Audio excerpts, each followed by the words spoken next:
തെരഞ്ഞെടുപ്പിന് ഇനി ആഴ്ചകൾ മാത്രമേ ബാക്കിയുള്ളൂ. ഈ ഒരു കുറഞ്ഞ സമയത്തിനുള്ളിൽ കൂടുതൽ ആളുകളിലേക്ക് എത്താനുള്ള തിരക്കിലാണ് സ്ഥാനാർത്ഥി. നമ്മോടൊപ്പം ഉള്ളത് കോഴിക്കോട് LDF സ്ഥാനാർത്ഥി എളമരം കരീമാണ്.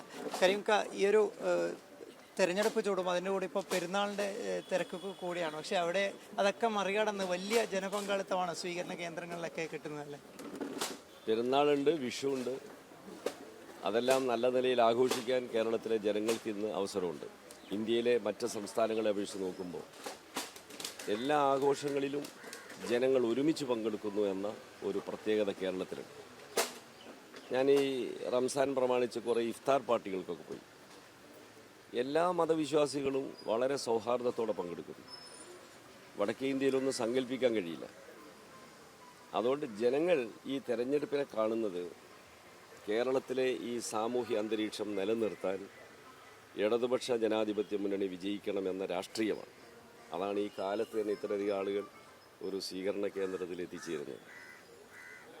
ഈ കോൺഗ്രസിൻ്റെ പ്രകടന പത്രിക അടുത്തിടെ പുറത്തിറങ്ങി. അപ്പോൾ അതിലുള്ള CA കുറിച്ചുള്ള പരാമർശം ഇല്ലാത്തതും കശ്മീരിൻ്റെ പ്രത്യേക പദവി റദ്ദാക്കുന്നതിനെ കുറിച്ചിട്ടുള്ള ചർച്ചകളൊന്നും ഉണ്ടായിരുന്നില്ല. അപ്പോൾ അതിനൊക്കെ വലിയ രീതിയിലുള്ള വിമർശനങ്ങളാണ് ഉയർന്നു വരുന്നത്.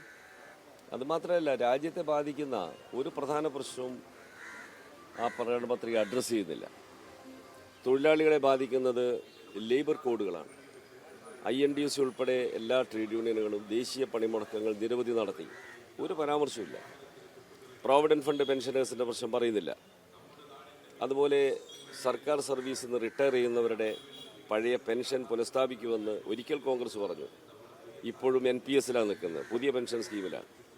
ചുരുക്കി പറഞ്ഞാൽ ജനങ്ങളുടെ ഒരു പ്രശ്നം അവർ അഡ്രസ്സ് ചെയ്യുന്നില്ല. BJP-യുടെ ഗവൺമെൻറ് കൊണ്ടുവന്ന CA ഉൾപ്പെടെയുള്ള ഭരണഘടനാ വിരുദ്ധ നിയമങ്ങൾക്കെതിരെ ഒരക്ഷരം പറയുന്നില്ല.